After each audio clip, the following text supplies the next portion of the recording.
Final ম্যাচের আগে কি হয়েছিল আর্জেন্টিনার ড্রেসিং রুমে? কোন অদৃশ্য চাপে নিজেদের স্বাভাবিক খেলাটা খেলতে পারেনি আর্জেন্টিনা? সবকিছু তুলে ধরবো এই ভিডিওতে, তাই অনুরোধ করব ভিডিওটি শুরু থেকে শেষ পর্যন্ত দেখুন। ম্যাচ শুরুর আগে লিওনেল মেসিকে বলতে শোনা যায়, আমরা শান্ত থাকব, কি হয়েছে সবকিছু ভুলে যাই, মাঠে মনোযোগ দেওয়ার চেষ্টা করি। ঠিক সেই মুহূর্তে লিসান্দ্রো মার্টিনেজ এবং এনজো ফার্নান্দেজকে কান্না করতে দেখা যায় ড্রেসিং রুমের এক কোনায় দাঁড়িয়ে। আসলে হয়েছিলটা কি, অথবা কি কি হতে পারে? এই ম্যাচে অনেকগুলো অসঙ্গতি দেখা গিয়েছে, সবগুলো তুলে ধরার চেষ্টা করলাম। অসঙ্গতি নাম্বার 1, আর্জেন্টিনার প্রতিটি ম্যাচে বোর্ড প্রেসিডেন্ট তাপিয়া এবং কনমেবল প্রেসিডেন্ট আলেজান্দ্রো ডোমিঙ্গুসকে দেখা গিয়েছে, তবে ফাইনাল ম্যাচে তাদের কাউকে দেখা যায়নি।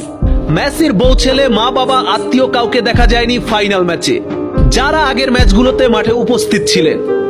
অসঙ্গতি নাম্বার 2, লিসান্দ্রো মার্টিনেজ এবং ক্রিস্টিয়ান রোমেরোর হঠাৎ ইনজুরি এবং ম্যাচে পা দিয়ে রক্ত বের হলো। এই ম্যাচে তাদের খেলার কথা ছিল, কিন্তু হঠাৎ ইনজুরিতে পড়ে মাঠ ছাড়লেন তারা।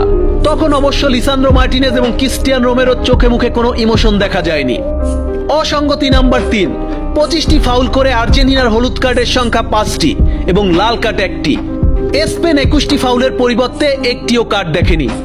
অসঙ্গতি নাম্বার 4, প্রচুর মিসপাস এবং ভুল করা ম্যাচের অনেক জায়গায়। অসঙ্গতি নাম্বার 5, জিওভানি লো সেলসো আগের দিন ফকল্যান্ডের ব্যানার ধরায় তাকে সাফ না করানো, এমনকি ওই দিন লিসান্দ্রোকেও ফকল্যান্ডের ব্যানার ধরতে দেখা গিয়েছে। আমার দৃষ্টিতে এটাই ছিল আর্জেন্টিনার ম্যাচ হারার মূল কারণ। এখানে আর্জেন্টিনা রাজনীতির শিকার। অসঙ্গতি নাম্বার 6, ক্যামেরায় অনেক স্প্যানিশ লেজেন্ডদের দেখা গেল, আর্জেন্টিনার কাউকে দেখা যায়নি। যদিও আগের ম্যাচগুলোতে সিমিওনে, লাভেজি, পাস্তোরে, অ্যাগুয়েরো এবং তেভেজদের দেখা গিয়েছে।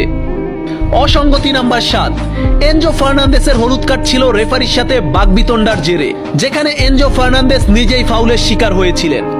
অসঙ্গতি নাম্বার 8, ইউরোপিয়ান রেফারি দিয়ে ম্যাচ পরিচালনা করা, যার অধীনে আর্জেন্টিনা এর আগে কখনো ম্যাচ জেতেনি। অসঙ্গতি নাম্বার 9, স্কালোনির ম্যাচ শেষে এভাবে ভেঙে পড়া, বাচ্চাদের মতো কান্না করে সবার উদ্দেশ্যে সরি বলা। অসঙ্গতি নাম্বার 10, এনজো ফার্নান্দেজের ইনস্টাগ্রাম পোস্ট, যেখানে সে লিখেছে, দিন যত যাবে মানুষ আরো বুঝতে পারবে আমরা কতটা নিবেদিত প্রাণ ছিলাম বিশ্বকাপ জেতার জন্য। অসঙ্গতি নাম্বার 11, স্কালোনির বাড়ি বা বাসস্থান কিন্তু স্পেনে, তার বউ এবং সন্তানদের কি সিকিউরিটির অভাব ছিল এই ম্যাচের জন্য? অসঙ্গতি নাম্বার 12, লিওনেল স্কালোনি ম্যাচ শেষে প্রেস কনফারেন্সে বলেছে, ফাইনালের আগে যে জিনিসগুলোর সম্মুখীন হয়েছে তার জন্য সে অনেক হতাশ। তাহলে কি হয়েছিল বিশ্বকাপের ফাইনালে? অসঙ্গতি নাম্বার 13, পারেদেসের মারামারি অতামেন্ডির খেপে যাওয়া রদ্রির উপর। অসঙ্গতি নাম্বার 14, লাউতারো মার্টিনেজকে ম্যাচ শেষে একটু দেখা যায়, এর আগে বেঞ্চে পর্যন্ত লাউতারো মার্টিনেজকে দেখা যায়নি। অসঙ্গতি নাম্বার 15, ম্যাচ শেষে কোনো মিডিয়ার সামনে কেউ কোনো কথা বলেনি, কেউ মানে কেউ না, শুধু স্কালোনি বক্তব্য দিয়েছে প্রেস কনফারেন্সে। অসঙ্গতি নাম্বার 16, স্কালোনি প্রেস কনফারেন্স শেষ না করেই কেঁদে বের হয়ে যাওয়া। অসঙ্গতি নাম্বার 17, যে আর্জেন্টিনা সেমিফাইনাল পর্যন্ত বিশ্বকাপের সর্বোচ্চ গোল দেওয়া দল, তারা ফাইনালে একটা অন টার্গেটের শট নিতে পারেনি। অসঙ্গতি নাম্বার 18, ম্যাচ শুরু হওয়ার আগে জুয়ার ওয়েবসাইটগুলোতে আর্জেন্টিনার রেট কম, স্পেনের রেট বেশি। কেন ছিল এমনটা, যেখানে আর্জেন্টিনা ছিল ডিফেন্ডিং চ্যাম্পিয়ন? অসঙ্গতি নাম্বার 19, বাস শেষে নামার পর সবাইকে যতখানি উৎফুল্ল দেখা গিয়েছিল, বাস থেকে নেমে ড্রেসিং রুমে ঢোকার পর কি এমন হলো, সবাই মনমরা হয়ে গেল? অসঙ্গতি নাম্বার 20, ক্রিস্টিয়ান রোমেরো ও লিসান্দ্রো মার্টিনেজ, যারা কিনা মাঠে পারলে জীবন দেয়, তারা কিভাবে বলল নিজেদের সাফ করিয়ে নিতে? অসঙ্গতি নাম্বার 21, আর্জেন্টিনার বোর্ড প্রেসিডেন্টের নামে যে মামলা হয়েছিল বিশ্বকাপের মধ্যে, সেটা ছিল আর্জেন্টাইন ফুটবল লিগের একটা ক্লাবের ট্রান্সফারের টাকার গরমিলের জন্য।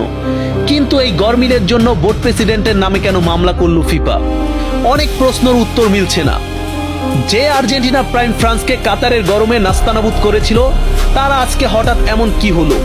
কি ষড়যন্ত্র হয়েছিল ড্রেসিং রুমে ঢোকার পর? এই ম্যাচে যে অসঙ্গতিগুলো ধরা পড়েছে সেটা কোনোভাবেই উড়িয়ে দেওয়া যায় না। অবশ্যই এটার একটি ভ্যালিডিটি আছে, সময় হোক আপনারা সবকিছু জানতে পারবেন।